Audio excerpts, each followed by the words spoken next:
Hi everyone, this is Chad Russell with Handy Sharp, and I'm working in the kitchen today. I'm just doing some cooking and doing some sharpening of some tools, as you probably experience yourself, where you're cutting up some vegetables, cutting some meat, doing some processing of food in various forms, and your knives are dull. Whether it's a serrated blade, pair of scissors, or just a regular cutting knife. And so I just wanted to kind of talk with you a little bit about the process of being able to put a good edge back on a knife. And I've got one here to talk with you about. I'm just going to move the camera here down so we can get a little bird's eye view of what we're looking at here. Some of you may recognize this particular tool. This is a Handy Sharp. This was one of the original designs Dennis Hancock came up with years ago. What's unique about this one that you don't find at the shows and online these days is this head shape here. It's got hardened tungsten carbide. It's got two pieces that are the same size as each other, and they're on both sides of it, so you've got twice the tool, or two tools in one, so to speak, comparable to today's current model. And which has a V sharpener. What I mean by the V sharpener, here's an idea. This is another sharpener model altogether. This is the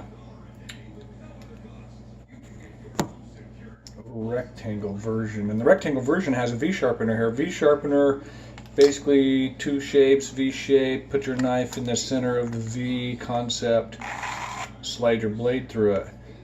The large carbide, which is the same on all the other versions, and we're just talking right now rounds, rectangle, though this is the older version, this is the long handle, and this has the larger tungsten carbide piece, which you can do all of your sharpening with this. And so essentially how you're using it is you take the edge of the corner, in other words, on that sharpener, and you lay it against the existing bevel on your blade, and you go down that knife.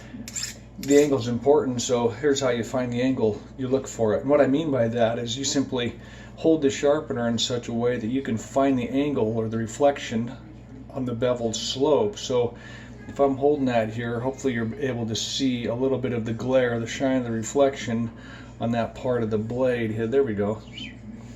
So you can see it on the bottom side there. As you move, it moves. So when you sharpen, you hold it in such a way that you can see it. So for me, I can see the reflection mainly down the straight, and then off the tip. If I move the knife up and down, lay the sharpener on it, and then just kind of work through it in this way. I'm following or chasing or tracing the existing bevel by sharpening the bevel reflection, or laying the sharpener flat on that bevel slope. And you could just work all the way down that blade. If the tip's a little duller, you work a little more on the tip. And notice that we're not pushing real hard. So in other words, just quickly talk about that. Little sharpener, little cutie, round pocket version, real easy to brush stroke both sides of your blade. You'll notice, if you've ever seen me in person at some of the shows and venues or other videos, is it's pretty nonchalant sharpening when you sharpen. It doesn't matter if it's the round or the rectangle or the long handle. The handles don't give you the ability to get more aggressive with the sharpening technique or approach. That's all the same. So whether I've got this one or not, it's pretty gentle. But here's the thing about the little one. It's pocket friendly, it's with you, it's convenient, it's on your keychain, it's real small. Tungsten carbide pieces are the same on any one of them. The V sharpener is the same material, tungsten carbide, and they're just small little pieces that are in a crisscross shape where you can pull your knife through it. And I'll talk to you more about that in a sec. But back to this, you lay the sharpener on it, you do both sides of your blade. It doesn't matter which one you got in your hand. Like I said, works the same way, sharpen both sides. Long handle version is a lot of times more comfortable for folks. Maybe if you got arthritis or you got some limitations, maybe you're missing a finger or something and you need to be able to hang on to your sharpener and do it. This would be a way to do that. But as I've been shooting the breeze here and sharpening,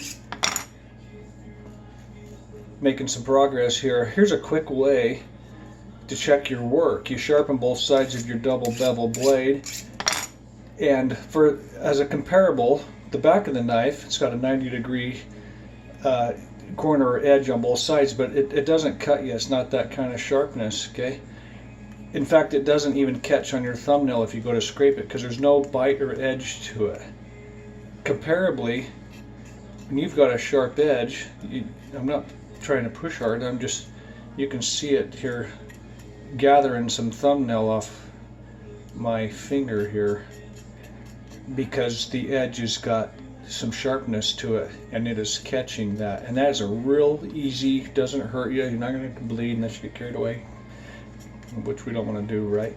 You lay the sharpener on it, you check it real quick. As soon as that starts to take some bite to your thumbnail and you start to see a little collection along the edge, you're done sharpening at that point. And then real light pressure, a little steeper on the blade, real nonchalant, as if you're wiping the blade off, and you sharpen that up. You can do a great job with that. Hey, in fact, we got some food over here. Got a piece of chicken here. Let's check that out. Maybe we just need to come a little closer. See that? Yeah, it looks like you can. Take your chicken, take your knife, obviously, and cut through that, right? My chicken's getting a little overdone. I started cooking that up before we started thinking about taking a video here, so you can easily cut that up. Maybe something else you got, like, here's an idea.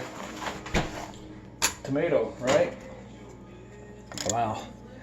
How many times do you go to cut a tomato and your knife is not sharp? I didn't get that through there very well the first time. You can get real small slices, and if it's not, those guys are thin. I don't know if you can see that real well. Those are thin slices there. You know, if you ever need to dress it up, clean your knife up real quick because you're doing real delicate work like this. Here's a way to do it, and then you can get right back to cutting that up. Anyway, much more could be said. My name's Chad Russell with Handy Sharp. Appreciate your time and checking in with us.